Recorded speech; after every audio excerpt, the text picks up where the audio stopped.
آج کا جو ہمارا موضوع ہے ازدواجی زندگی ہم کامیابی سے کیسے گزار سکتے ہیں، یہ بہت اہم موضوع ہے۔ اہم موضوع اس لحاظ سے ہے کہ ظاہر ایسا موضوع ہے جس سے ہر انسان کو واسطہ پڑتا ہے، چاہے وہ مرد ہو چاہے عورت ہو۔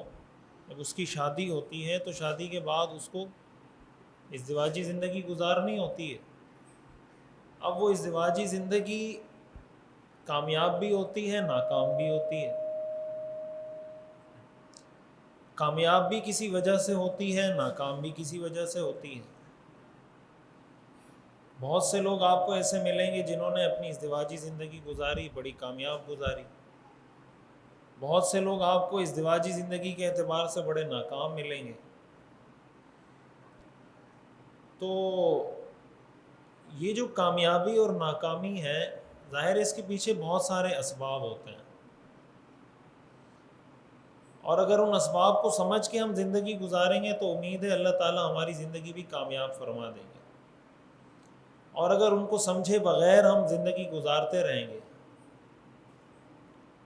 جہالت میں، لا علمی میں اور بے پرواہی میں، چیزوں کو سیریس نہ لے کر کہ بس ٹھیک ہے، بچے تھے، جوان ہو گئے، شادی ہو گئی، پھر ہمارے بچے ہو گئے، پھر وہ بڑے ہو گئے، بس ایک سرکل ہے، سائیکل ہے زندگی کی چل رہی ہے، اس طریقے سے اگر لے کے چلیں گے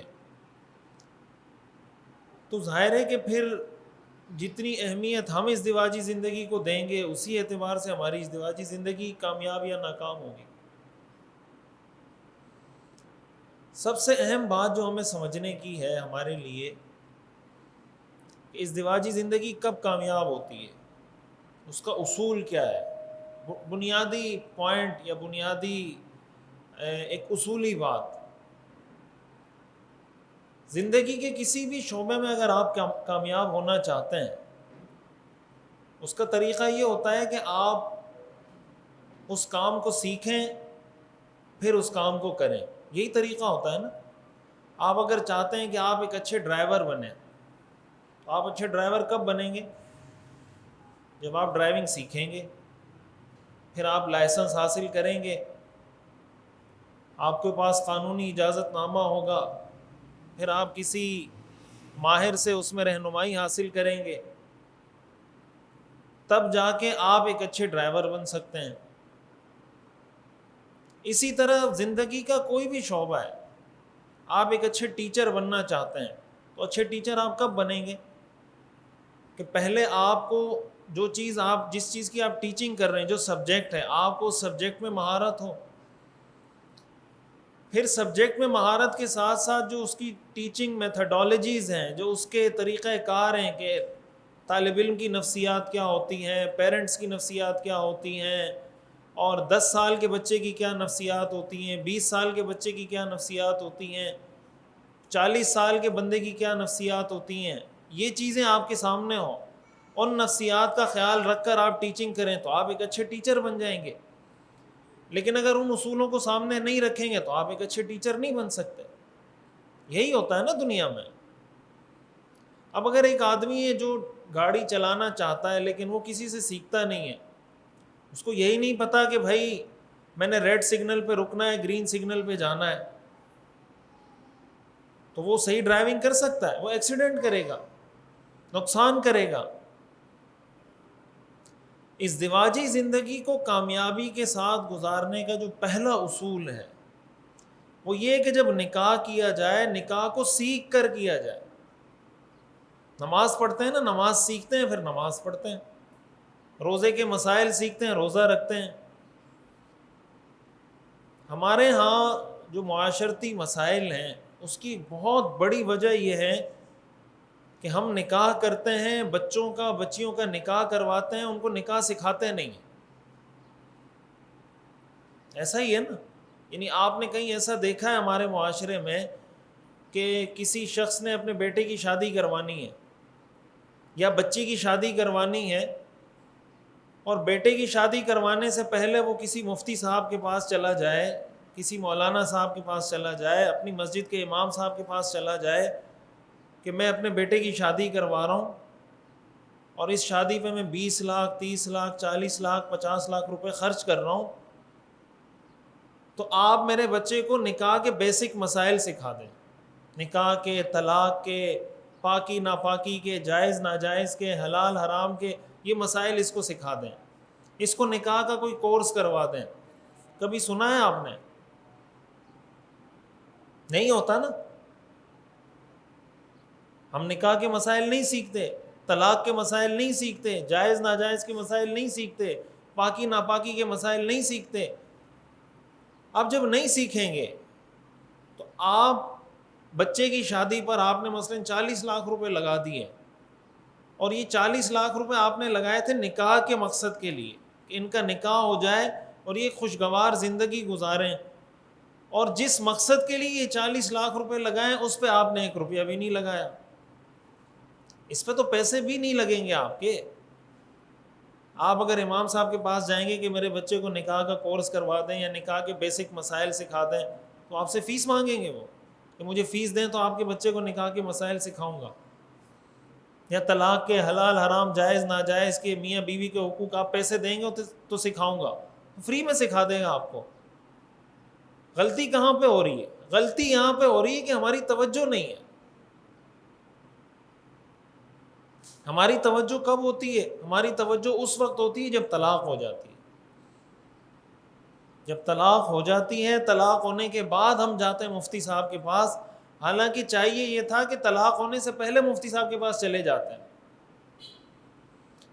کسی نے لکھا تھا نا کہ آپ 3 طلاق دینے کے بعد جس مفتی صاحب کے پاس جاتے ہیں, اگر طلاق کا طریقہ بھی اسی مفتی صاحب سے پوچھ لیا ہوتا تو آپ کو یہ نوبت ہی نہ آتی. طلاق دینے کا بھی اسلام میں ایک طریقہ ہے.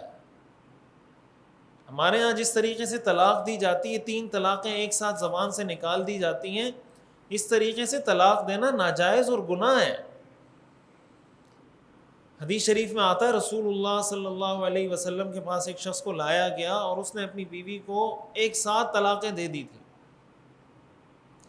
حدیث میں آتا ہے آپ علیہ الصلوۃ والسلام کا چہرہ غصے سے سرخ ہو گیا, لال ہو گیا, اور آپ نے فرمایا کیا تم اللہ کے احکام کے ساتھ مذاق کرتے ہو؟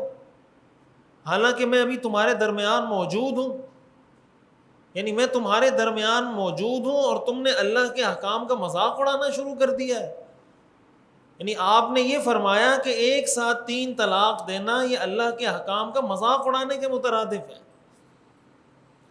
حضرت عمر رضی اللہ تعالیٰ عنہ ایسے شخص کو کوڑے مارا کرتے تھے, سزا دیتے تھے جس کے بارے میں پتہ چلتا تھا کہ ایک ساتھ 3 طلاقیں دے کر آیا ہے. یہ الگ بات ہے کہ اگر کوئی 3 طلاقیں ایک ساتھ دے گا تو طلاقیں واقع ہو جائیں گی. 3 طلاق ایک ساتھ دینے سے 3 طلاقیں ہو جاتی ہیں, لیکن شرعی اعتبار سے 3 طلاقیں ایک ساتھ دینا یہ ممنوع ہے. اس کی مثال آپ یوں سمجھیں, مثال کے طور پر ایک آدمی روزہ رکھتا ہے نا, روزے میں دوپہر میں وہ کھانا کھا لیتا ہے, اس کا روزہ ٹوٹ جائے گا یا نہیں ٹوٹے گا؟ بولیں. کھانا جائز ہے اس کے لیے, کھانا اس کے لیے روزے میں جائز نہیں ہے, لیکن اگر کھائے گا تو روزہ اس کا ٹوٹ جائے گا. بہت سی چیزیں اسلام میں ایسی ہوتی ہیں جس کو شریعت منع کرتی کہ یہ کام جائز نہیں ہے, لیکن اگر کریں گے تو حکم اس کا ثابت ہو جاتا ہے. روزے کی حالت میں آپ پانی نہیں پی سکتے, لیکن پئیں گے تو روزہ ٹوٹ جائے گا. 3 طلاقیں ایک ساتھ دینا جائز نہیں ہے, لیکن دیں گے تو طلاقیں واقع ہو جائیں گی. خیر یہ الگ موضوع ہے, ہمارا آج کا ٹاپک یہ نہیں ہے. میں یہ عرض کرنا چاہ رہا ہوں کہ ہوتا کیا ہے. ہوتا یہ ہے کہ طلاقیں دینے کے بعد ہم جاتے ہیں مفتی صاحب کے پاس, مولانا صاحب کے پاس, مفتی صاحب کے پاس, امام صاحب کے پاس, اس سے پہلے نہیں جاتے. تو پہلا اصول آج کی مجلس میں جو ہم نے سمجھنا ہے ازدواجی زندگی کو کامیاب کرنے کا, وہ یہ ہے کہ ازدواجی زندگی سیکھیں. آج کی مجلس بھی اسی کا حصہ ہے. ازدواجی زندگی کا کورس کر لیں، نکاح کا کوئی کورس کر لیں، ازدواجی زندگی کو کامیابی کے ساتھ گزارنے کے اصول سیکھ لیں، اپنے بچوں کو سکھائیں، اپنی بچیوں کو سکھائیں، لڑکوں کو بھی سکھائیں، لڑکیوں کو بھی سکھائیں۔ اگر کسی کی شادی کو 20 سال ہو گئے اس کو بھی سیکھنا چاہیے، کسی کی شادی کو 30 سال ہو گئے اس کو بھی سیکھنا چاہیے، سیکھنے کی کوئی عمر نہیں ہوتی۔ صحابہ کرام کے بارے میں حضرت ابوبکر صدیق رضی اللہ تعالیٰ عنہ، حضرت عمر فاروق رضی اللہ تعالیٰ عنہ، جتنے صحابہ کے ہم واقعات پڑھتے ہیں، انہوں نے دین کب سیکھا ہے؟ حضرت ابوبکر صدیق رضی اللہ تعالیٰ عنہ حضور علیہ السلام سے 2.5 سال عمر میں چھوٹے تھے۔ حضور علیہ السلام کو نبوت بعثت ہوئی آپ کی 40 سال کی عمر میں، 40 سال کی عمر میں آپ کو نبی بنایا گیا۔ تو اس وقت حضرت ابوبکر کی عمر کتنی ہوگی؟ 37.5 سال عمر تھی اس وقت ان کی، ایسا ہی ہے نا، 37.5 سال حضرت ابوبکر کی عمر تھی۔ تو حضرت ابوبکر نے دین کب سیکھنا شروع کیا؟ جب دین آیا ہی اس وقت ہے جب ان کی عمر 37.5 سال تھی، تو سیکھنا کب شروع کیا ہوگا؟ اس کے بعد ہی شروع کیا ہوگا نا۔ حضرت ابوبکر صدیق رضی اللہ تعالیٰ عنہ کے جو والد ہیں ابو قحافہ، فتح مکہ کے موقع پہ مسلمان ہوئے ہیں وہ، اور فتح مکہ کے موقع پر جب وہ آئے، حدیث میں آتا ہے کہ ان کی داڑھی میں ایک بال بھی کالا نہیں تھا، ساری داڑھی ان کی سفید تھی۔ حضور علیہ السلام نے ان کو کلمہ بھی پڑھایا، ساتھ حضرت ابوبکر کو فرمایا کہ ان کی داڑھی کو کوئی کلر دے دیں، ان کی داڑھی کا رنگ تبدیل کر دیں، لیکن کالے رنگ سے بچنا۔ تو اس وقت حضرت ابوبکر صدیق رضی اللہ تعالیٰ عنہ کے والد نے دین سیکھنا شروع کیا، جب ان کی داڑھی کے بالوں میں ایک بال بھی کالا نہیں تھا۔ صحابہ نے ایسے دین سیکھا ہے، صحابہ نے ایسے دین سیکھا ہے۔ ہم یہ سمجھتے ہیں کہ دین سیکھنا بچے کا کام ہے، 10 سال کا بچہ ہے وہ دین سیکھے گا، 15 سال کا بچہ ہے وہ دین سیکھے گا، 20 سال کا نوجوان ہے وہ سیکھے گا۔ میری تو شادی کو 40 سال ہو گئے، میں اب کیا دین سیکھوں گا؟ میرے تو بچے جوان ہو گئے، میرے تو پوتے جوان ہو گئے، میں کہاں سے دین سیکھوں گا؟ تو جب تک سانس چل رہی ہے نا اس وقت تک ہم نے دین سیکھنا ہے۔ طلب العلم من المہد الی اللحد، ماں کی گود سے قبر کی آغوش تک انسان نے علم حاصل کرنا ہے۔ یہ ایک اصول پلے باندھ لینا چاہیے کہ نکاح کرنے سے پہلے بچوں کو نکاح کا کوئی کورس کروا دیں، ازدواجی زندگی میں ان کو داخل کرنے سے پہلے ان کو ازدواجی زندگی سکھا دیں۔ اگر سکھا دیں گے، آج کے ہمارے جو مسائل ہیں آدھے مسائل تو ویسے ہی حل ہو جائیں گے۔ اگر نوجوانوں کے اندر یہ شعور بیدار کر دیا جائے، جتنے نکاح والے رشتے ہیں، جہاں جہاں شادیاں ہوئی ہیں، سب کو یہ بتا دیا جائے کہ 3 طلاقیں ایک ساتھ نہیں دینی چاہیے، شریعت نے اس سے منع کیا ہے، وغیرہ وغیرہ، پوری تفصیل بتا دی جائے، تو وہ طلاق دینے سے پہلے سوچے گا نا۔ آج جو بغیر سوچے سمجھے اندھا دھند طلاقیں دے دی جاتی ہیں، اس کی وجہ یہ اس کے علم میں ہی نہیں ہوتا۔ پہلا اصول یہ۔ دوسرا اصول ازدواجی زندگی کو کامیاب کرنے کا یا اس کو صحیح طریقے سے گزارنے کا، وہ یہ کہ زندگی کے اندر جو ریالٹیز ہیں، جو زمینی حقائق ہیں، جو گراؤنڈ ریالٹیز ہیں، ان کو ایکسیپٹ کریں۔ مثال کے طور پر سورج نکلا ہوا ہے نا، ابھی دن ہے، کوئی آدمی کہے کہ نہیں رات ہے، اور وہ آپ سے لڑنا شروع کر دے، تو کیا اس کے اس لڑنے کی وجہ سے رات ہو جائے گی یا دن رہے گا؟ اس کے لڑنے کی وجہ سے یا اس ریالٹی کو ڈینائی کرنے کی وجہ سے دن رات میں تبدیل نہیں ہوگا، اور رات دن میں تبدیل نہیں ہوگی۔ وہ ریالٹی کیا ہے جس کو ہمیں ایکسیپٹ کرنا پڑے گا ازدواجی زندگی کو کامیاب کرنے کے لیے؟ وہ ریالٹی یہ ہے کہ مرد ایک الگ صنف ہے، عورت ایک الگ صنف ہے، ایسا ہی ہے نا، ایک جینڈر ہے، دوسرا الگ جینڈر ہے۔ مرد کی کچھ نفسیات ہیں، عورتوں کی کچھ نفسیات ہیں۔ دیکھیں جب دو انسان آپس میں ملتے ہیں نا، یہ دنیا کے اندر ممکن نہیں ہے کہ دو انسانوں کی نفسیات 100% ایک جیسی ہوں، یہ ممکن نہیں ہے دنیا میں. چاہے وہ میاں بیوی ہوں، چاہے وہ والد اور بیٹے ہوں، چاہے وہ بھائی ہوں، نفسیات ایک جیسی نہیں ہو سکتی. ایک شخص شوہر ہے، ایک بیوی ہے، شوہر کا جسم الگ ہے، بیوی کا جسم الگ ہے. شوہر کی آنکھیں الگ ہیں، بیوی کی آنکھیں الگ ہیں. شوہر کے کان الگ ہیں، بیوی کے کان، ہر چیز الگ الگ ہے نا، تو مزاج بھی الگ الگ ہوگا.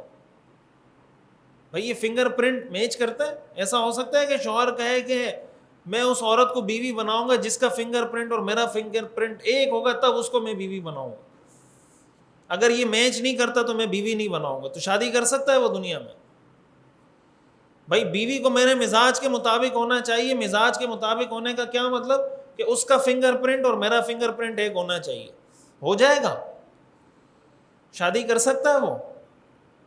کیوں نہیں کر سکتا؟ اس لیے کہ وہ گراؤنڈ ریالٹی کو ڈینائی کر رہا ہے.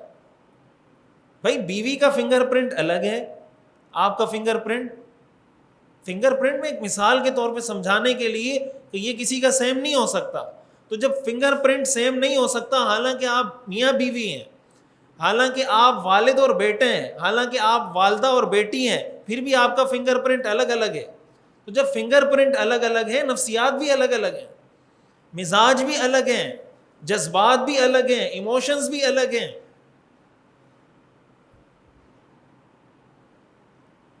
بہت سی دفعہ ایسا ہوتا ہے نا، ایک چیز آپ کے لیے امپورٹنٹ ہوتی ہے، آپ کے بیٹے کے لیے وہ امپورٹنٹ نہیں ہے.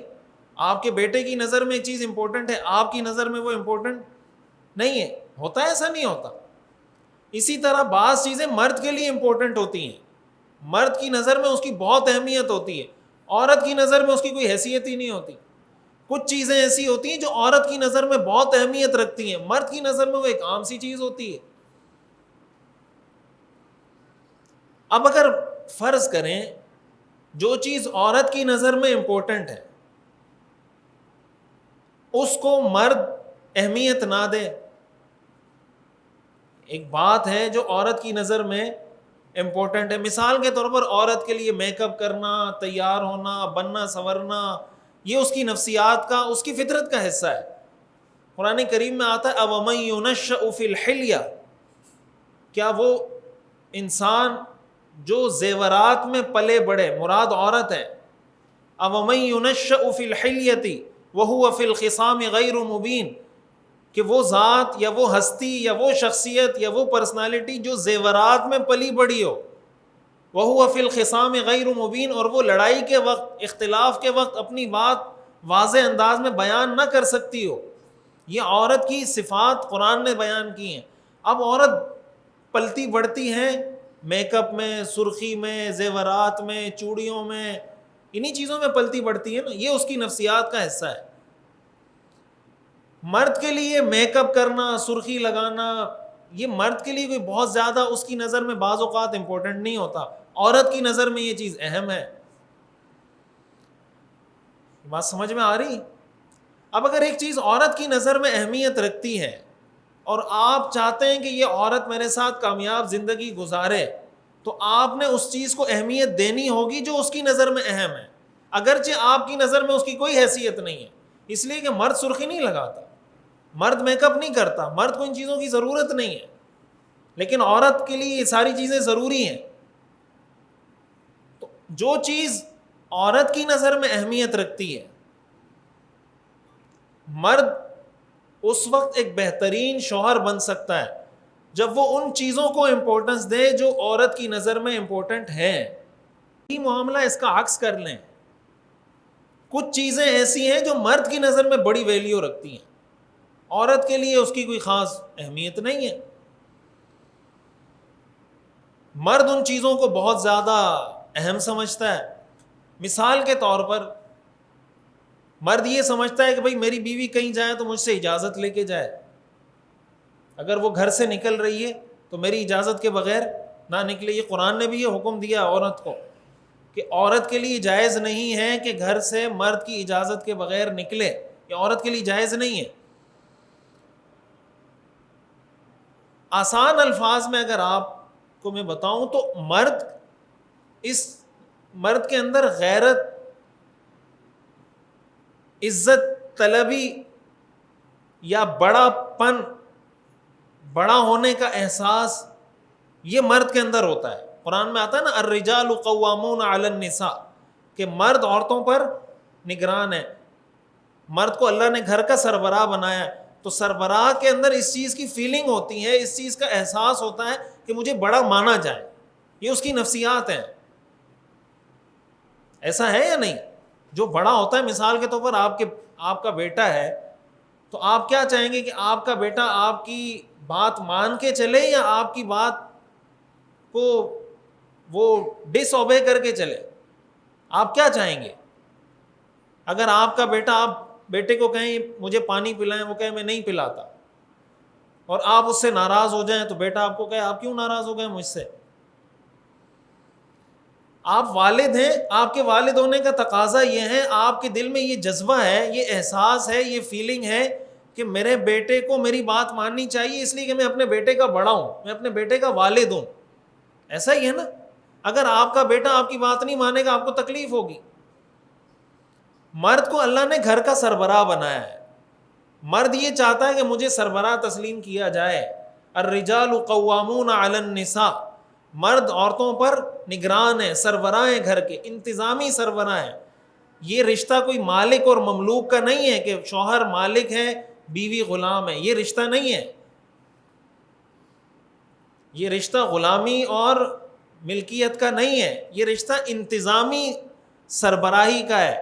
جب آپ کسی معاشرے میں رہتے ہیں نا، مثال کے طور پر آپ کا یو سی چیئرمین ہے، تو آپ اس یو سی میں رہنے والے کیا اپنے چیئرمین کے غلام ہیں؟ سارے غلام ہیں؟ غلام نہیں ہیں. آپ کے علاقے کا ایم این اے ہے، تو کیا آپ اپنے علاقے کے ایم این اے کے غلام ہیں؟ نہیں ہیں. لیکن آپ اس کو ایم این اے تسلیم کریں گے نہیں کریں گے؟ چیئرمین تسلیم کریں گے نہیں کریں گے؟ تو اب اگر کوئی کہے نہیں میں چیئرمین تسلیم نہیں کرتا، میں کسی کا غلام ہوں.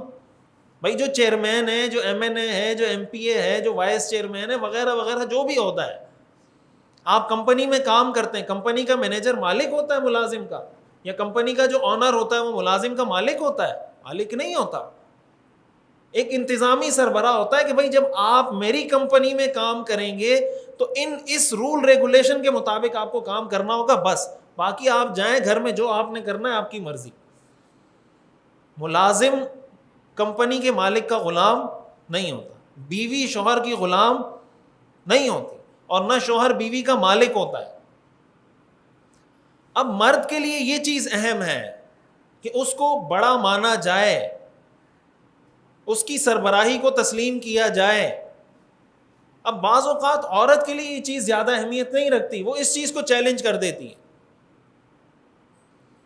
وجہ اس کی ہے کہ عورت خود تو گھر کی مرد کی طرح سربراہ نہیں ہے، مرد سربراہ ہے. تو اس سے اگر کسی کو تکلیف ہوگی، مرد کو ہوگی تکلیف، عورت کو نہیں ہوگی، اس لیے کہ اس کا مسئلہ نہیں ہے، یہ اس کا ہیڈک نہیں ہے، مرد کا ہیڈک ہے. اب جب عورت اس ریالٹی کو ڈینائی کرے گی، اس گراؤنڈ ریالٹی کو ڈینائی کرے گی، اور اپنے شوہر کی مرضی کے بغیر بڑے بڑے ڈیسیجن لینا شروع کرے گی، تو ظاہر ہے کہ مرد کے دل میں بیوی کے لیے محبت پیدا ہوگی، نفرت پیدا ہوگی. جب نفرت پیدا ہوگی تو آپس میں جو ازدواجی زندگی ہے یہ کامیاب نہیں ہو سکتی. دوسرا اصول خلاصہ اگر میں بتاؤں، اب آسان کر کے بتاتا ہوں، یہ تھوڑا شاید ٹیکنیکل ہو گیا میرے خیال، آسان کر کے بتاتا ہوں.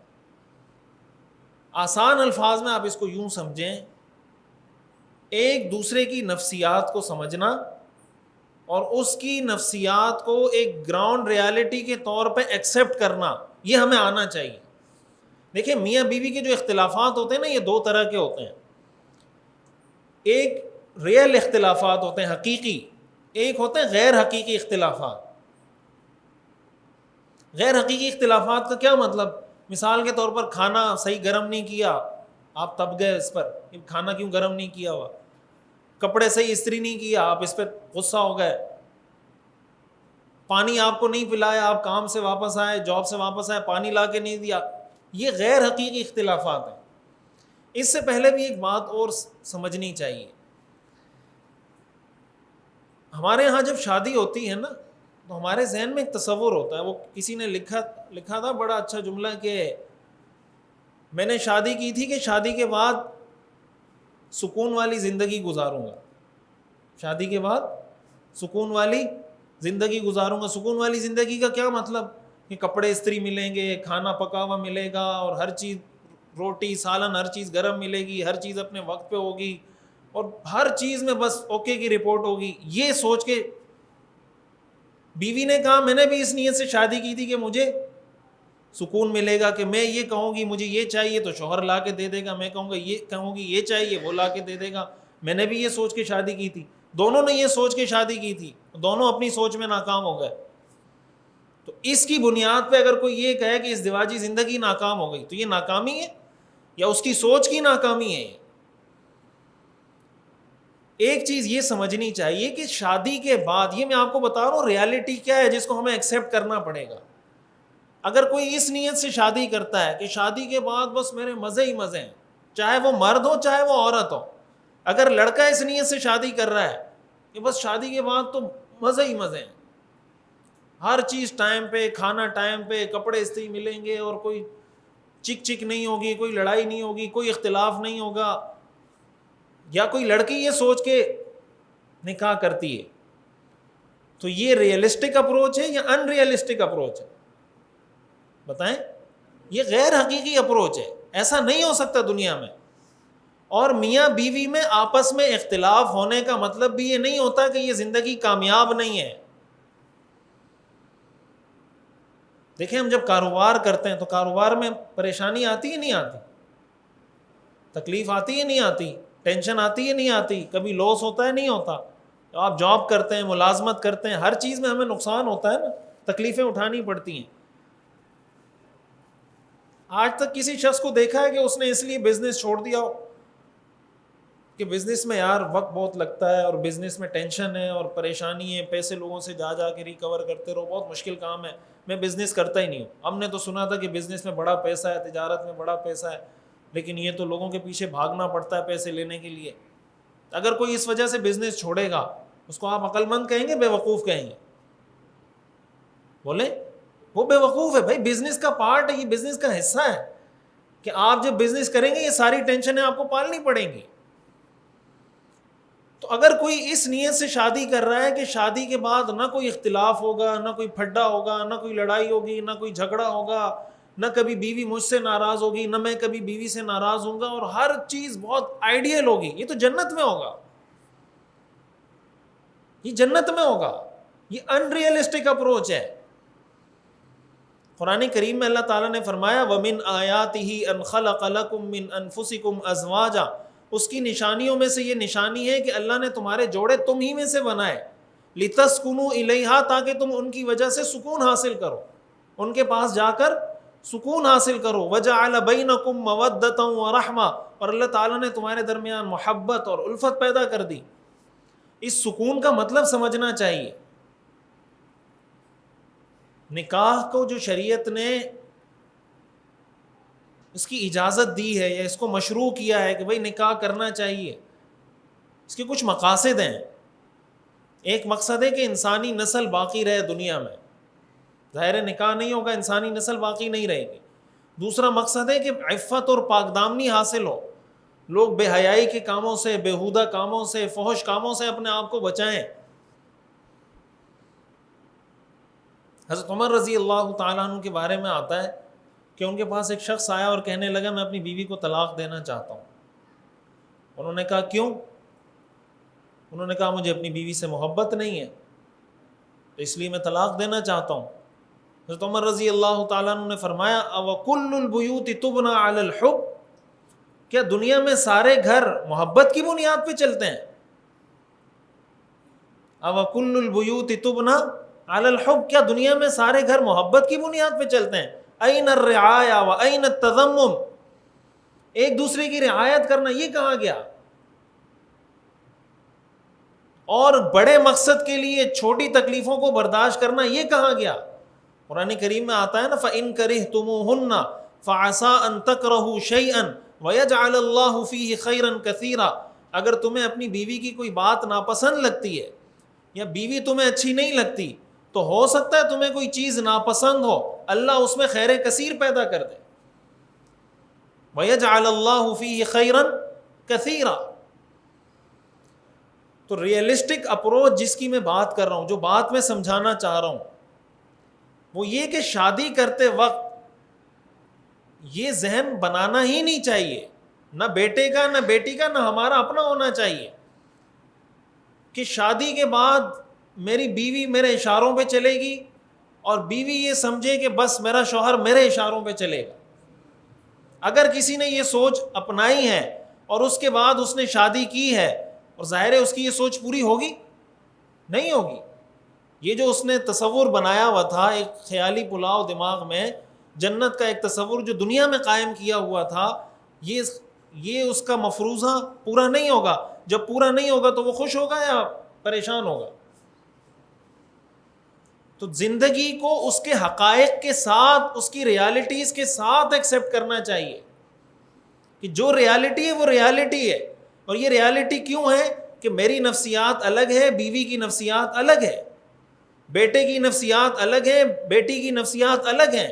اب وہ اپنی نفسیات کے مطابق بات کرے گی، میں اپنی نفسیات کے مطابق بات کروں گا، میرا بیٹا اپنی نفسیات کے مطابق بات کرے گا.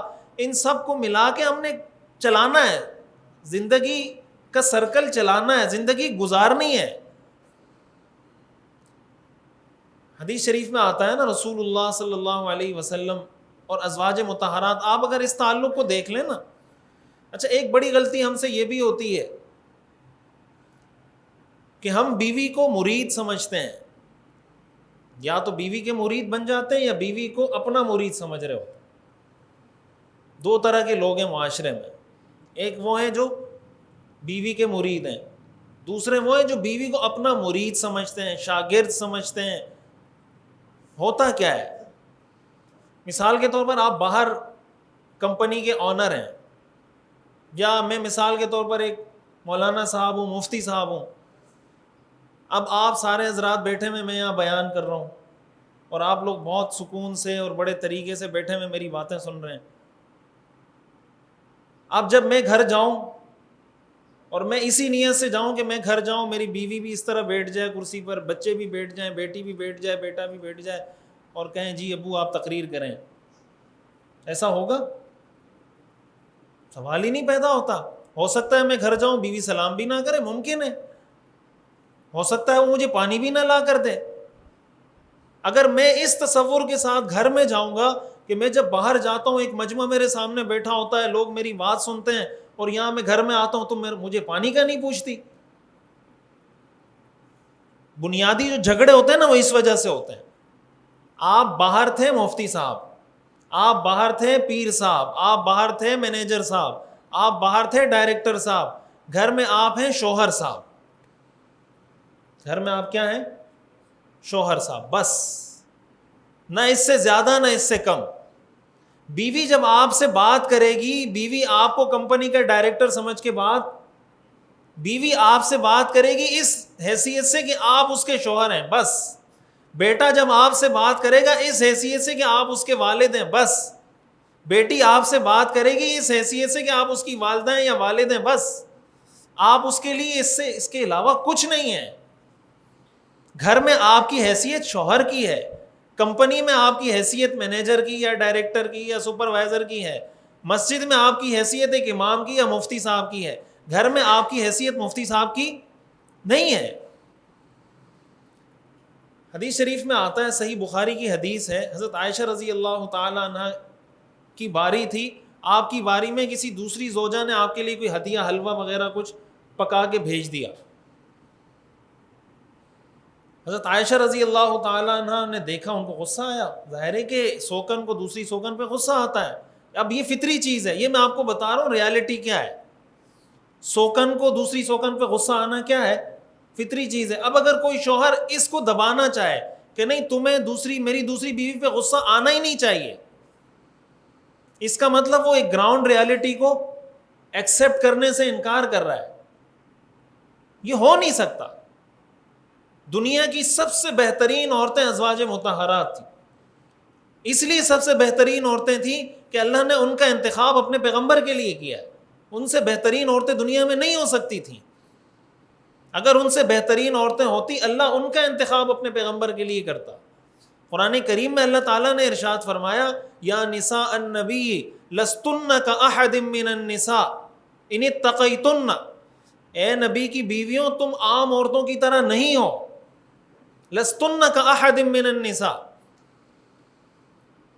حضرت عائشہ رضی اللہ تعالیٰ عنہ کو غصہ آیا، آپ اٹھی، وہ برتن لیا جو غلام لے کر آیا تھا، وہ برتن اٹھا کے زمین پہ پٹخ دیا، توڑ دیا، چورا چورا ہو گیا. یہ سب کس کے سامنے ہو رہا ہے؟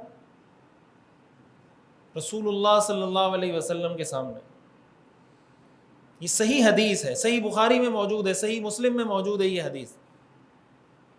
حضور علیہ الصلاۃ والسلام دیکھ رہے ہیں خاموشی سے کہ یہ سارا کیا چل رہا ہے.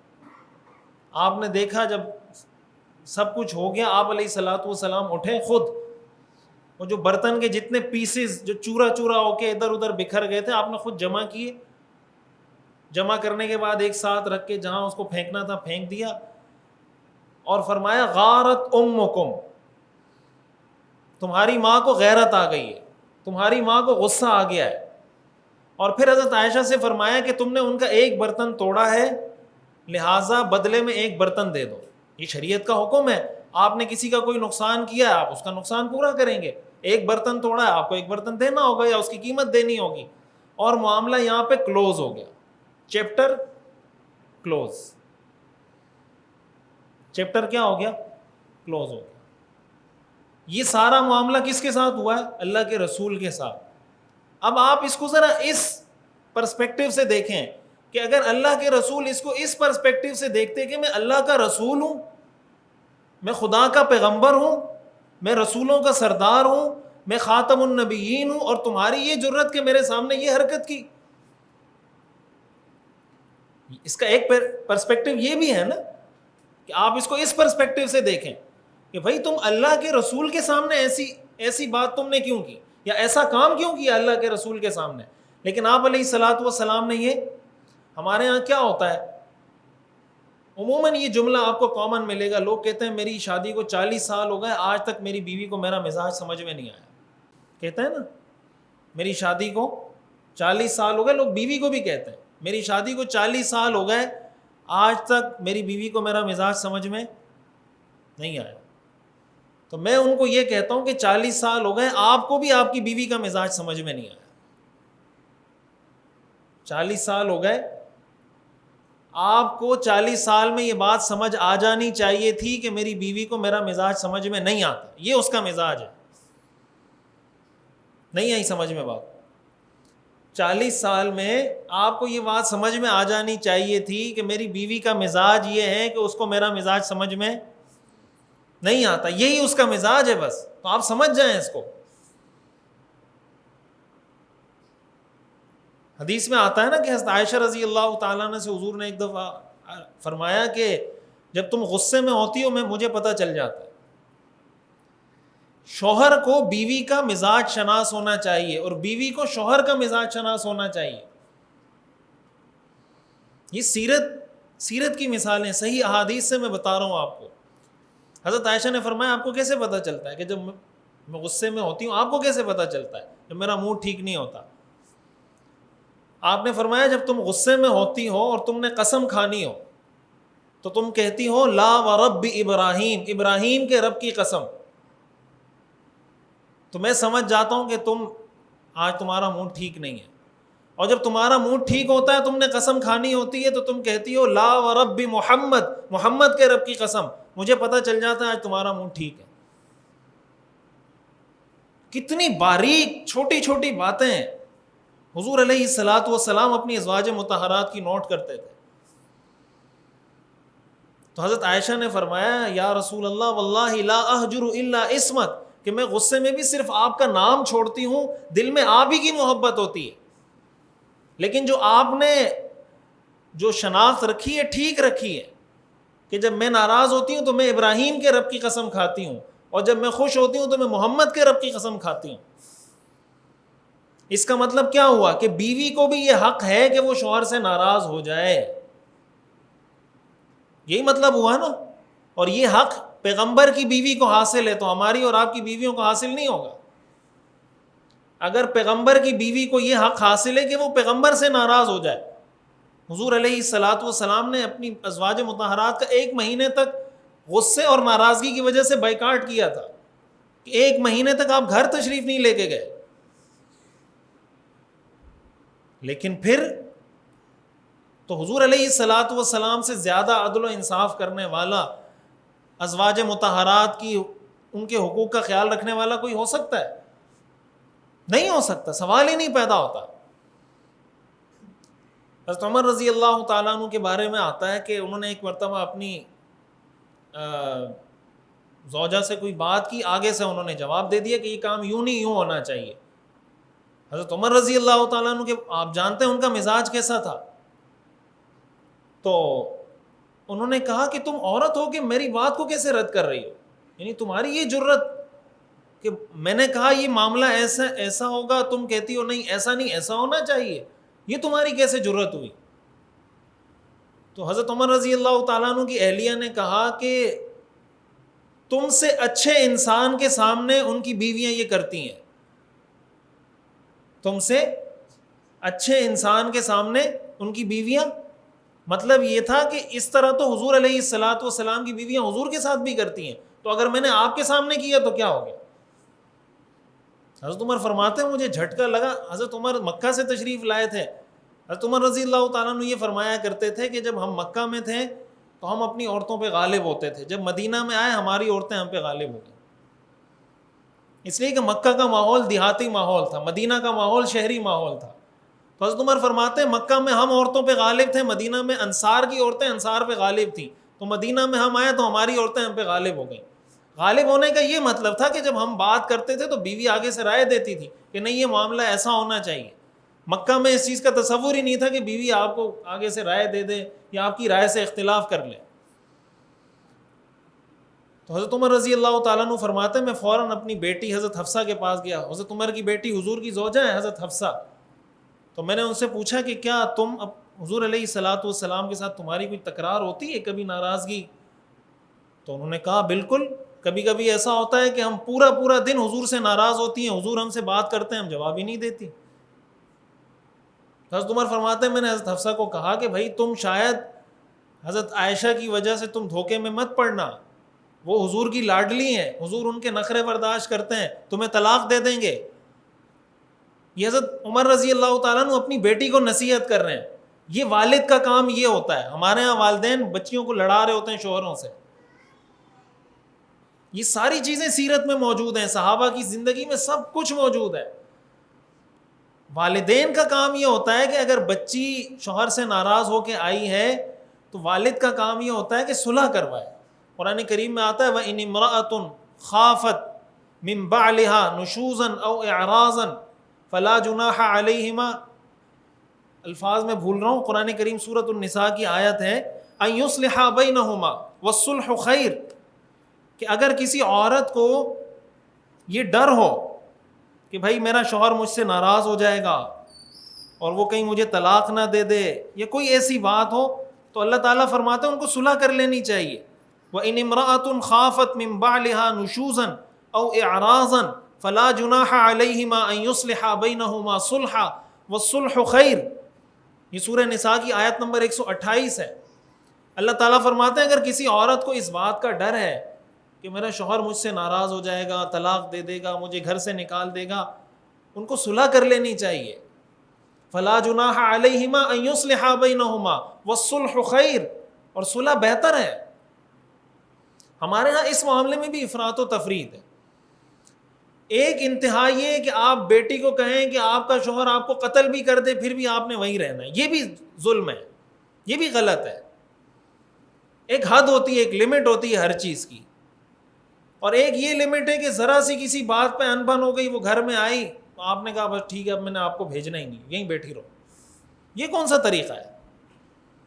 حضرت علی رضی اللہ تعالیٰ عنہ کے بارے میں آتا ہے نا کہ وہ ایک مرتبہ حضور علیہ الصلاۃ والسلام تشریف لے گئے، حضرت فاطمہ رضی اللہ تعالیٰ عنہا کو دیکھا وہ پریشان تھیں، تو پوچھا کہ بھائی کیا معاملہ ہے؟ انہوں نے بتایا کہ اس طرح کوئی معاملہ ہوا، حضرت علی مجھ سے ناراض ہو کے گھر سے نکل گئے. حضور علیہ الصلاۃ والسلام تشریف لے کے گئے, حضرت علی ریت پہ سر رکھ کے سو رہے تھے, چہرے پر جسم پر ریت ہی ریت, مٹی لگی ہوئی تھی. حضور علیہ الصلاۃ والسلام گئے, ان کو ہاتھ سے پکڑا اور فرمایا قم یا ابا تراب, اے مٹی والے کھڑے ہو جاؤ. یہ وہاں سے حضرت علی کی کنیت پڑی ابو تراب.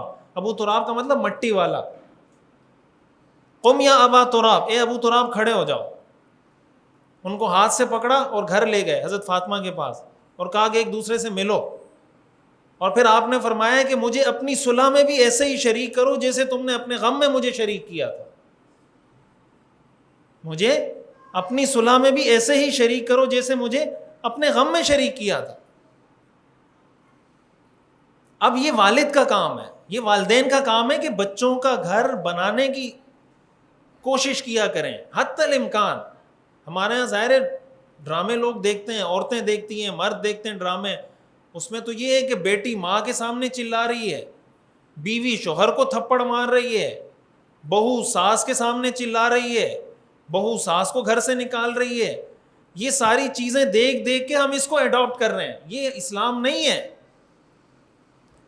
اور ڈراموں کی زندگیوں سے متاثر نہیں, اور ڈرامے کو ڈرامہ ہوتا ہے بھائی, ریئل لائف ہوتی ہے, ڈرامہ ہوتا ہے. ڈرامے میں جو چیزیں آپ کو نظر آ رہی ہیں وہ ریئل لائف تھوڑی ہے. اب کسی نے دیکھا کہ بیوی نے ڈرامے میں شوہر کو تھپڑ مار دیا, یہاں بھی کوئی بیوی اٹھ کے شوہر کو تھپڑ مار دے تو کیا ہوگا پھر؟ ڈرامے میں تو کچھ بھی نہیں ہوا, یہاں بہت کچھ ہو جائے گا. ہوگا نہیں ہوگا؟ آپ کہیں ڈرامے میں تو میں نے دیکھا تھا, ڈرامے میں تو کچھ بھی نہیں ہوا تھا. وہ ڈرامہ ہے, یہ ریئل لائف ہے. تو یہ عجیب بات ہے کہ حضور علیہ الصلاۃ والسلام کی جو سیرت ہے وہ ریئل لائف ہے, ہم اس سے سبق حاصل نہیں کرتے. اور جو ڈرامہ ہے جس کو ہم خود ڈرامہ کہہ رہے ہوتے ہیں اس سے ہم سبق حاصل کر رہے ہوتے ہیں. تو بیوی جو دوسرا اصول میں سمجھانے لگا تھا اس کا خلاصہ یہ ہوا کہ زندگی میں رہتے ہوئے زمینی حقائق کو تسلیم کرنا سیکھیں کہ جو حقیقت ہے وہ حقیقت ہے, جو عورت کی نفسیات ہیں وہ اس کی نفسیات ہیں, جو میری نفسیات ہیں وہ میری نفسیات ہیں. عورت کے ساتھ شوہر کا رویہ, حضرت عمر رضی اللہ تعالیٰ عنہ کے بارے میں ایک اور واقعہ, وہ جب امیر المومنین تھے تو ایک صاحب کہتے ہیں کہ مجھے بیوی کے ساتھ میری کسی بات پہ لڑائی ہو گئی, میں نے کہا میں جا کے امیر المومنین کو شکایت لگاتا ہوں.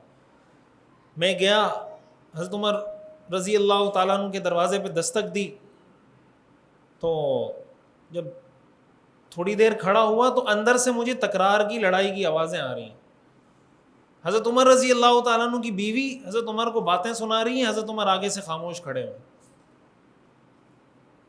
تو یہ کہتے ہیں میں واپس روانہ ہو گیا کہ میں تو اپنی شکایت لگانے آیا تھا, یہاں تو ان کا اپنا یہ حال ہے, یہ میرا مسئلہ کیا حل کریں گے. کہتے ہیں اتنی دیر میں حضرت عمر نکلے, مجھے بلایا کہ بھائی ادھر آؤ, کیا مسئلہ ہے. تو میں نے بتایا کہ میں یوں آیا تھا شکایت لگانے کے لیے, لیکن مجھے آوازیں آئیں تو مجھے پتہ چلا کہ آپ کا بھی یہ مسئلہ ہے, تو میں آپ کو کیا شکایت کروں. اس پر حضرت عمر رضی اللہ تعالیٰ عنہ نے کچھ جملے ارشاد فرمائے. آپ نے فرمایا انہا طباخۃ لطعامی غسالۃ لثیابی مرضعۃ لاولادی تحملها فانہ یسیر. یہ مجھے کھانا پکا کے دیتی ہے, یہ میرے کپڑے دھو کے دیتی ہے, یہ میرے بچوں کو دودھ پلاتی ہے, تو اس کی چھوٹی موٹی باتیں برداشت کر لیا کرو, یہ کوئی اتنی بڑی باتیں ہیں. یہ وہ عمر بن خطاب ہیں کہ جب ذرا سا اسلام کے حوالے سے کوئی بات آتی تھی تلوار نکال دیتے تھے, اور بیوی کے سامنے یہ حالت ہے. یہ زندگی ایسے گزاری جاتی ہے. بیوی کے سامنے آدمی امیر المومنین نہیں ہوتا, بیوی کے سامنے آدمی کوئی ڈائریکٹر, ڈپٹی ڈائریکٹر, کمشنر اور مولانا اور مفتی اور امام اور پیر نہیں ہوتا. بیوی کے سامنے وہ شوہر ہوتا ہے, اور بیوی بھی شوہر کے سامنے ایک بیوی ہوتی ہے. بیوی اگر کسی بہت لینڈ لارڈ کی بیٹی ہے, شوہر کے لیے وہ بیوی ہے, شوہر کی نظر میں وہ بیوی ہے. بیوی کو اس کے ساتھ ایسے چلنا چاہیے جیسے ایک بیوی کو شوہر کے ساتھ چلنے کا شریعت نے حکم دیا ہے. تیسرا اصول, لینے اور دینے کے پیمانے ایک ہونے چاہیے. قرآن کریم میں آتا ہے ویل للمطففین, الذین اذا اکتالوا علی الناس یستوفون واذا کالوہم او وزنوہم یخسرون الا یظن اولئک انہم مبعوثون لیوم عظیم. اللہ فرماتے ہیں ان لوگوں کے لیے تباہی اور بربادی ہو کہ جب ان کے لینے کی باری آتی ہے تو پورا پورا تول کے لیتے ہیں، اور جب کسی کو دینے کی باری آتی ہے تو گھٹا کے دیتے ہیں. یہ صرف کاروبار میں نہیں ہے، یہ معاشرت میں بھی ہے. اس کو میں مثال سے سمجھاتا ہوں. کوئی عورت اپنی بچی کی بیٹی کی شادی کرواتی ہے تو وہ کیا چاہتی ہے؟ میری بیٹی کی جب شادی ہو وہ اس گھر میں کیسی زندگی گزارے؟ کیا چاہتی ہے؟ اچھی زندگی گزارے، اس کا شوہر اس کے ساتھ اچھے اخلاق سے پیش آئے، اس کی ساس اس کے ساتھ ایسے پیش آئے جیسے ماں اپنی بیٹی کے ساتھ پیش آتی ہے. یہی ہے نا. آج جب اپنی بیٹی کی شادی کروائیں گے یہی چاہیں گے یا کچھ اور چاہیں گے؟ تو جب کسی اور کی بیٹی آپ کے گھر میں آتی ہے، کیا آپ کا پیمانہ یہی ہے؟ کیا ساس کا پیمانہ اپنی بہو کے ساتھ وہی ہے جو پیمانہ وہ اپنی بیٹی کے لیے چاہتی ہے؟ ایسا ہے ہمارے معاشرے میں؟ نہیں ہے. جب نہیں ہے اس کا مطلب دینے کا پیمانہ کچھ ہے، لینے کا پیمانہ کچھ ہے. تو اس سے معاشرے میں انصاف آتا ہے، اس سے معاشرے میں سکون آتا ہے، یا اس سے معاشرے میں ظلم پروان چڑھتا ہے؟ ہمارے یہاں ظاہر شریعت کا حکم یہ ہے کہ بہو پر ساس کی خدمت لازم نہیں ہے. شریعت کا حکم ہے یہ، شریعت کا حکم تو تبدیل نہیں ہو سکتا. آپ کی والدہ کی خدمت آپ پہ لازم ہے، آپ کی بیوی پہ لازم نہیں ہے. یہ ایک رخ ہے مسئلے کا.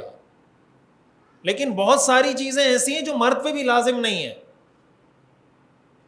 بیوی بیمار ہو جائے نا، اس کا علاج کرانا شوہر پہ لازم نہیں ہے شریعت میں. شوہر پہ اپنا علاج کرانا لازم نہیں ہے تو بیوی کا کہاں سے لازم ہوگا؟ علاج کرانا سنت ہے یا فرض ہے؟ علاج کرانا سنت ہے. آپ اگر بیمار ہو جائیں نا، آپ اپنا علاج کروائیں، یہ آپ کے لیے سنت ہے، فرض نہیں ہے آپ پر علاج کرنا. سمجھ آ رہی ہے بات؟ احتیاط کرنا، پرہیز کرنا یہ واجب ہوتا ہے، علاج کرنا سنت ہے. تو جب آپ پہ اپنا علاج کرنا فرض نہیں ہے، بیوی کا علاج آپ پہ کہاں سے فرض ہوگا؟ لیکن شوہر بیوی کا علاج کرتا ہے یا نہیں کرتا ہمارے معاشرے میں؟ کیوں کرتا ہے؟ اس لیے کہ شوہر کو حکم ہے کہ بیوی کے ساتھ احسان کرو. عاشروہن بالمعروف، قرآن کا حکم ہے کہ عورتوں کے ساتھ ایسی زندگی گزارو جیسے اچھے طریقے سے گزارنے کا حق ہے. تو یہ اس کے حق میں آتا ہے عرف کے اعتبار سے کہ بھائی بیوی کا علاج بھی کروائیں. تو شوہر کرواتا ہے بیوی کا علاج، اور کروانا بھی چاہیے. یہ جو میں کہہ رہا ہوں لازم نہیں، اس کا مطلب فرض نہیں ہے، اس کا یہ مطلب نہیں کرنا نہیں چاہیے. دو الگ الگ چیزیں ہیں. بھائی مثال کے طور پر میں آپ کو کہوں کہ ہفتے کے دن روزہ رکھنا فرض نہیں ہے، اس کا کیا مطلب؟ آپ رکھیں گے تو گناہ گار ہو جائیں گے؟ اس کا یہ مطلب نہیں ہے. اس کا یہ مطلب ہے کہ رکھیں گے تو اچھی بات ہے، ثواب ملے گا آپ کو. پیر کے دن روزہ رکھنا فرض نہیں ہے، جمعرات کے دن روزہ رکھنا فرض نہیں ہے، لیکن اگر آپ پیر کے دن روزہ رکھیں گے آپ کو ثواب ملے گا، کرنا چاہیے آپ کو. ایام 20 کے روزے رکھنا فرض نہیں ہے، لیکن اگر آپ ایام 20 کے روزے رکھیں گے تو ثواب ملے گا، آپ کو کرنا چاہیے. تو لینے اور دینے کے پیمانے ایک کرنے ہوں گے. مجھے یہ اس بات پہ بڑی حیرت ہوتی ہے، میں اس موضوع پہ بہت بولتا ہوں، بہت بات کرتا ہوں، کہ ہماری جو خواتین ہیں خصوصاً، یہ اسپیشلی یہ جو بات میں کر رہا ہوں یہ خواتین کے لیے کر رہا ہوں. ہماری خواتین دین کے ہر کام کو دین کا حصہ سمجھ لیں گی، یہ گھر کی معاشرتی زندگی کو دین کا حصہ نہیں سمجھتی. یعنی آپ ان کو کہیں بھائی صدقہ دینا ہے وہ صدقہ بھی دے دیں گی، نماز پڑھنی ہے نماز بھی پڑھیں گی، روزہ رکھنا ہے روزہ بھی رکھیں گی، بھائی کسی مسجد میں چندہ دینا ہے، فلسطین کے لیے چندہ دینا ہے وہ بھی کریں گی. آپ بھائی کسی غریب کے کام آ جائیں، کسی کو جناب مدد کر دیں، سب کچھ کریں گی. ساس کو آپ کہیں آپ بہو کے ساتھ ایسے پیش آئیں جیسے وہ آپ کی بیٹی ہے، یہ نہیں کرے گی. بہو کو آپ کہیں کہ آپ ساس کے ساتھ ایسے پیش آئیں جیسے وہ آپ کی ماں ہو، یہ نہیں کرے گی. بھائی پڑوسی کا پڑوسی پہ حق ہوتا ہے یا نہیں ہوتا؟ حق ہوتا ہے نا. حدیث میں آتا ہے وہ شخص مومن نہیں جو پیٹ بھر کے کھانا کھائے اور اس کا پڑوسی بھوکا ہو. وہ بہو کیسے مومن ہوگی کہ وہ پیٹ بھر کے کھانا کھائے اور اس کی ساس بھوکی ہو؟ وہ مومن ہوگی؟ میں ایسے لوگوں کو بھی جانتا ہوں کہ جو ان کے بیٹے بھی اس حد تک گھر میں کوئی کھانے کی چیز لائیں گے تو والدہ سے چھپا کے اپنی بیگم کے پاس لے کے جائیں گے، حالانکہ والدہ بھوکی بیٹھی ہوئی ہے، کھانا نہیں کھایا ہوا، اور یہ کھانے کی چیز لا کے بیوی کو دے رہا ہے، اور بیوی چھپ چھپ کے خود کھا رہی ہے، اپنے بچوں کو کھلا رہی ہے، اپنی ساس کا پوچھ بھی نہیں رہی۔ تو جب پڑوسی کا گھر تو الگ الگ ہوتا ہے نا، پڑوسی آپ کے گھر میں تو نہیں رہتا، نہ آپ پڑوسی کے گھر میں رہتے ہیں، تو اگر پڑوسی بھوکا سوئے تو آپ مومن نہیں۔ تو اگر ایک گھر میں رہتے ہوئے ایک خاتون کچھ دنوں پہلے آئی، وہ کہنے لگی کہ ہم جوائنٹ فیملی میں رہتے ہیں، غریب خاتون تھی بہت، اور میرے شوہر کا کوئی کام نہیں ہے، پتہ نہیں بیمار ہے، کوئی اس طرح کا اس نے عذر بتایا، میرے بچے بھوکے ہوتے ہیں پورا پورا دن، کھانے کو کچھ نہیں ملتا ان کو، تو کبھی میں چھپ کے جاتی ہوں فریج میں، کوئی روٹی بچی ہوئی ہو، سالن بچا ہو، وہ چھپ کے نکال کے بچوں کو کھلاتی ہوں، تو میری جو دوسری دیورانی ہے یہ جا کے میری ساس کو بتا دیتی کہ اس نے وہ سالن نکالا ہے فریج سے، وہ ساس آ کے پھر میرے اوپر مسلط ہو جاتی ہے، پھر میں بچوں کو بھوکا سلا دیتی ہوں۔ یہ اتنا ظلم تو شاید میں سمجھتا ہوں کوئی کافر بھی کسی کے ساتھ نہیں کرے گا جتنا ظلم ہمارے گھروں میں ہو رہا ہے۔ یہ ہم کون سے مذہب کے ماننے والے ہیں؟ یہ اسلام ہے؟ یہ دین ہے؟ ہم مسلمان کہتے ہیں اپنے آپ کو۔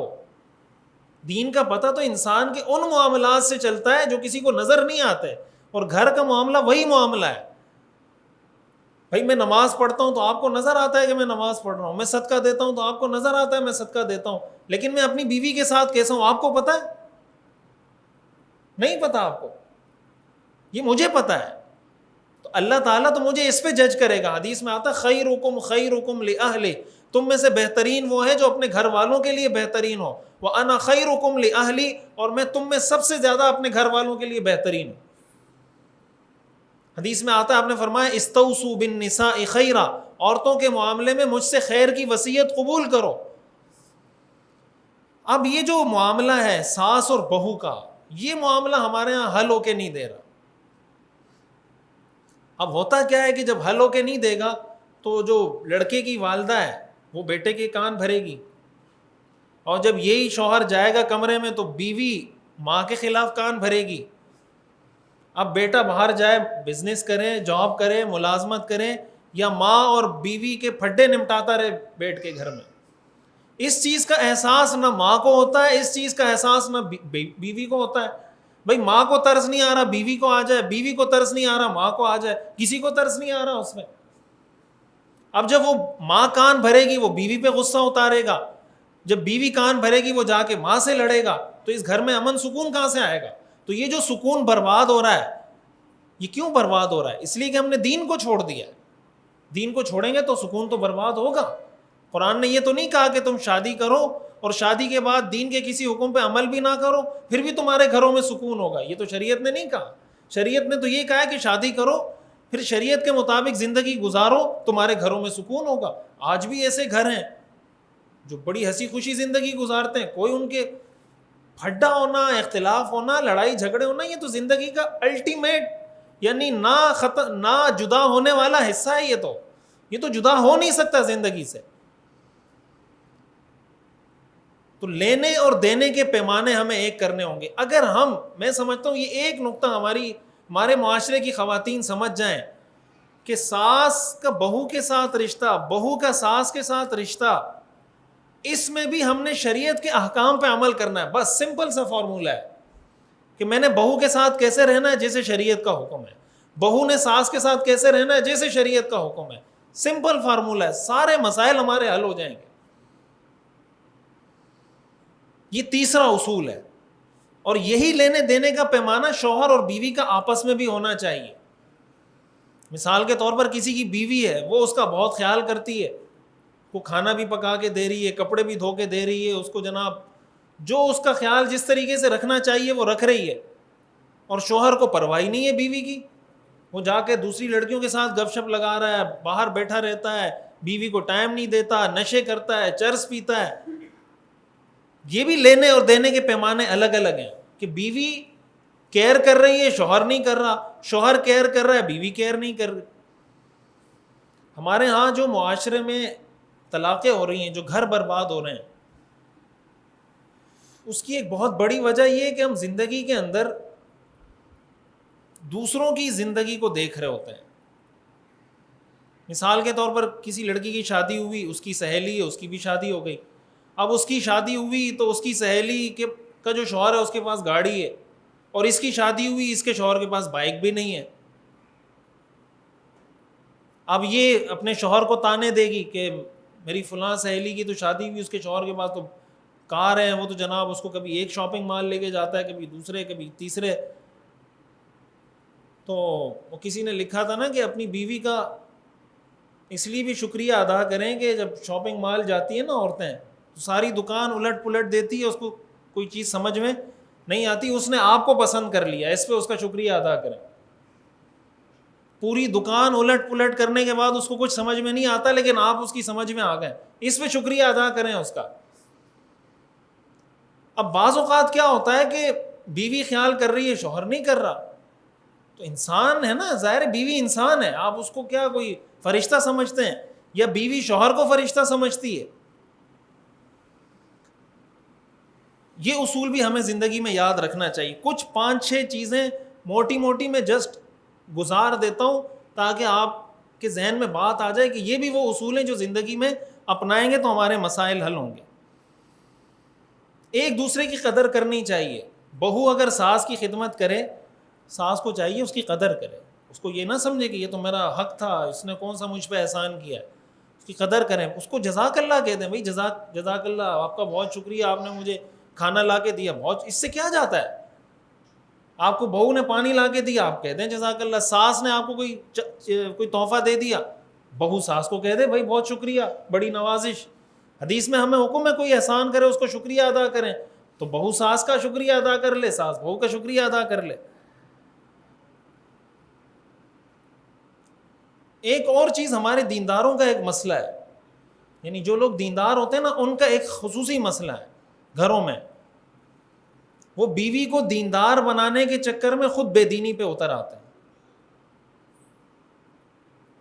بیوی کو دیندار بنانے کے چکر میں خود بے دینی پہ اتر آتے ہیں. دیکھیں آپ مثال کے طور پر کسی کی بیوی نماز کی پابندی نہیں کرتی، مثال کے طور پر، اب آپ اس کو کہتے ہیں نماز پڑھیں، وہ کبھی پڑھتی ہے کبھی نہیں پڑھتی، پھر پڑھ لیتی ہے پھر چھوڑ دیتی ہے.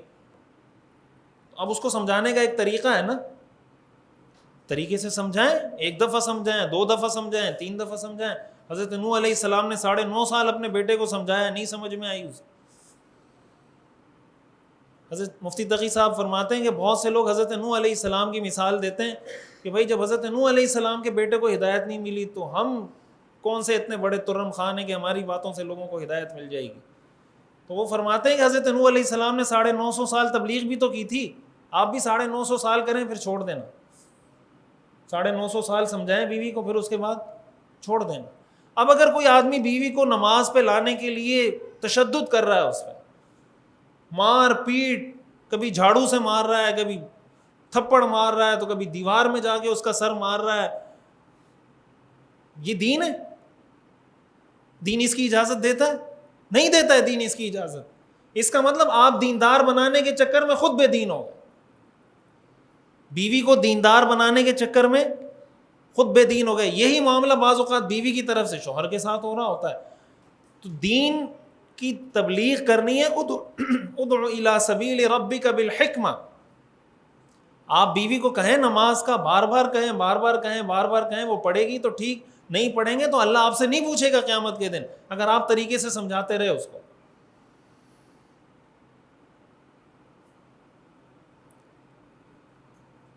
ایک اصول یہ زندگی میں یاد رکھنا چاہیے، میاں بیوی ایک دوسرے کے ساتھ مناظرانہ انداز اختیار نہ کریں، افہام و تفہیم والا انداز اختیار کریں. بیوی اور شوہر کی آپس میں کوئی ڈیبیٹ نہیں ہو رہی ہوتی کہ ایک نے جیتنا ہو ایک نے ہارنا ہو. ڈیبیٹ میں یہی ہوتا ہے نا، ڈیبیٹ میں یہ نہیں ہو سکتا دونوں جیت جائیں. جب آپ ڈیبیٹ کرتے ہیں، ڈیبیٹ کا مطلب یا یہ جیتے گا، یا میاں بیوی کا پھڈا لڑائی ایسی نہیں ہوتی کہ یا یہ جیتے گا، یا میاں بیوی کی لڑائی ایسی ہوتی ہے کہ دونوں جیتیں گے. افہام و تفہیم سے مسائل حل کریں. ایک ایک چھوٹی چھوٹی بات پکڑ کے اس کو رائی کا پہاڑ بنا دینا، نہیں فلاں موقع پہ آپ نے یہ کہا تھا، فلاں موقع پہ تو آپ نے مجھے یہ کہا تھا، فلاں موقع پہ آپ نے میرے والد کے بارے میں یہ کہا تھا. امام احمد رحمۃ اللہ علیہ سے کسی نے پوچھا، امام احمد بن حنبل جو فقہ حنبلی کے امام ہیں، ان سے کسی نے پوچھا کہ عافیت کس چیز میں، عافیت کس چیز میں، یعنی راحت زندگی میں سکون کیسے آئے گا؟ انہوں نے کہا عافیت کے اگر 10 حصے کیے جائیں تو 9 حصے اس میں ہیں کہ آدمی چیزوں کو اگنور کرنا سیکھے. عربی میں اس کو تغافل کہتے ہیں. ایک غفلت ہوتی ہے نا، غفلت، ایک تغافل کا مطلب بتکلف یہ شو کرنا کہ مجھے پتہ ہی نہیں ہے. یعنی آپ نے دیکھا ایک کام الٹا سیدھا ہوتے ہوئے دیکھ لیا، لیکن آپ اس کو ایسے اگنور کریں جیسے آپ نے دیکھا ہی نہیں ہے، چاہے وہ بیوی شوہر کا کوئی عیب دیکھے یا شوہر بیوی کا کوئی عیب دیکھے. حدیث میں ہمیں حکم ہے کہ بیوی پر چھاپا مت مارو،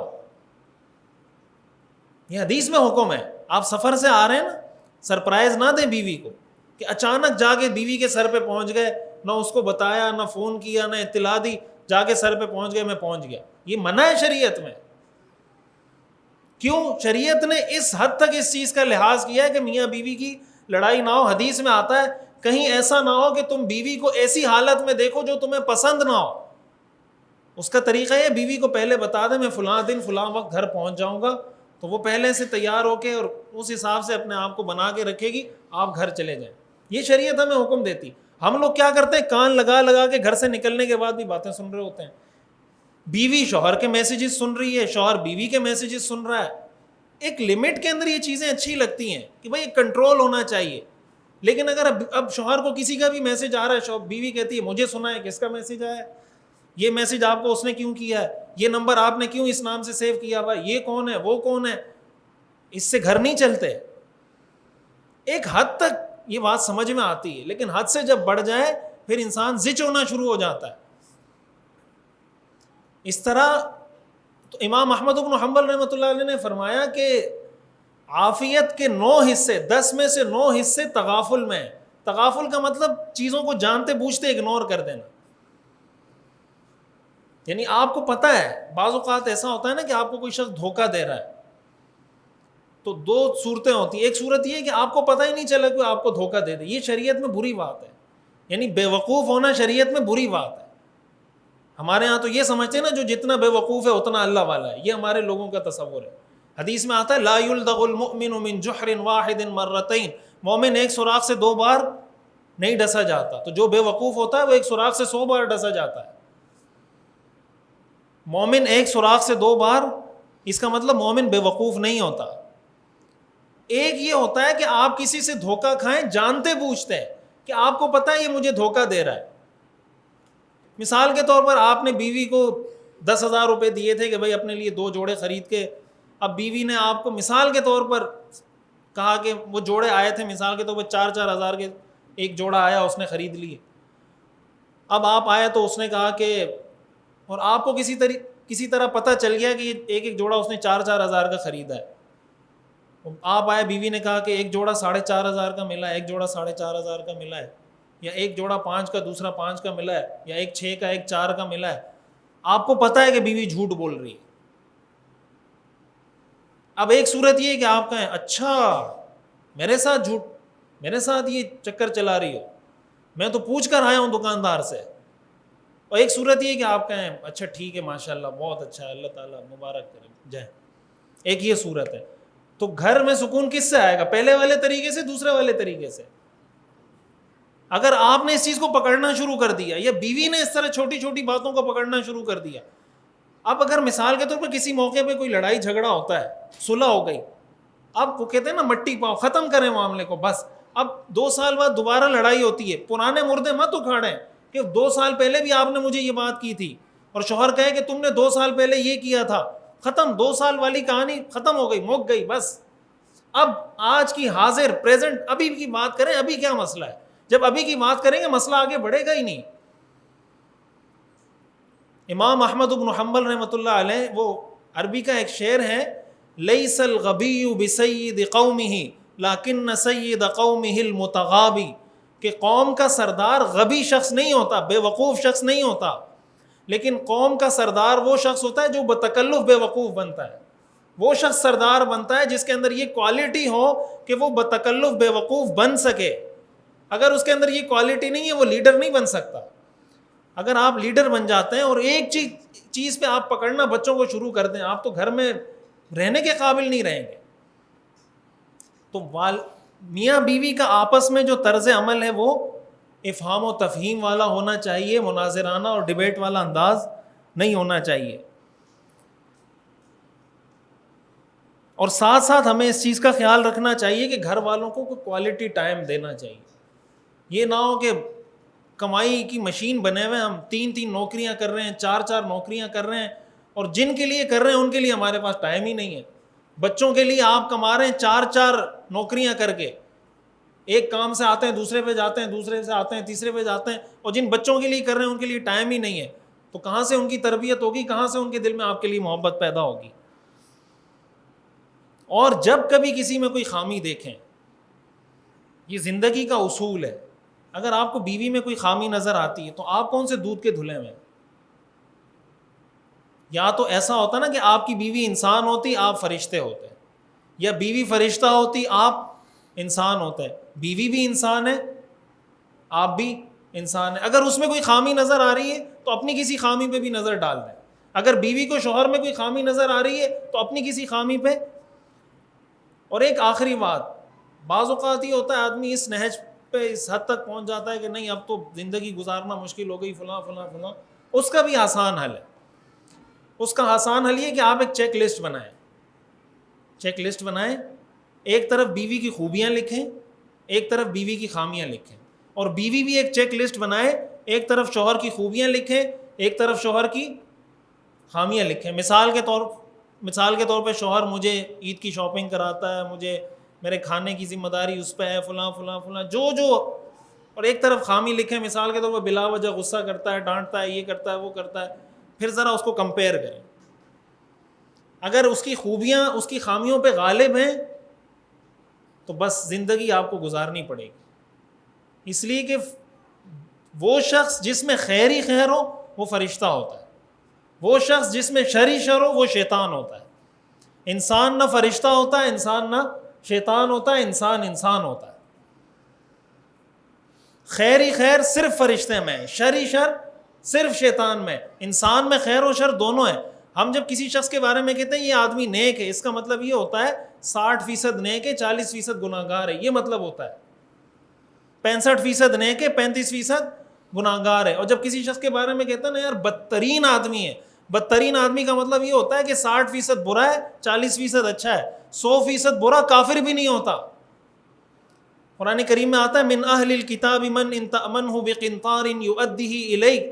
بعض اہل کتاب ایسے ہیں کہ اگر ان کو پہاڑ کے برابر سونا امانت میں رکھوا دو, جب وقت آئے گا آپ کو لوٹا دیں گے. بعض اہل کتاب ایسے ایک دینار اگر دے دیا تو جب تک اس کے سر پہ کھڑے ہو کے زبردستی نکالو گے نہیں اس کی جیب سے نکلے گا نہیں. 100% برا کوئی نہیں ہوتا, 100% بری بیوی بھی نہیں ہوتی, 100% برا شوہر بھی نہیں ہوتا. یہ دیکھیں خوبیاں غالب ہیں, بس یہ آدمی بہتر ہے, یہ کامیاب. قیامت کے دن فیصلہ اسی بنیاد پہ ہوگا کہ اس کی نیکیاں غالب ہیں, اس کی برائیوں پر, وہ جنت میں جائے گا. جنت میں وہ شخص نہیں جائے گا کہ جس کے پلڑے میں گناہ ہوں گے ہی نہیں. وہ تو معصوم ہوتا ہے, معصوم پیغمبر ہوتے ہیں, پیغمبروں کے علاوہ کوئی معصوم نہیں ہوتا. خلاصہ کلام اگر میں گفتگو کا عرض کروں, یہ میں نے چند اصول, اور بھی بہت سی باتیں کرنے کو. خلاصہ کلام یہ ہے کہ نکاح سے پہلے نکاح سیکھ لیں, شادی سے پہلے شادی سیکھ لیں, اور اگر شادی سے پہلے نہیں سیکھی تو شادی کرنے کے بعد سیکھ لیں.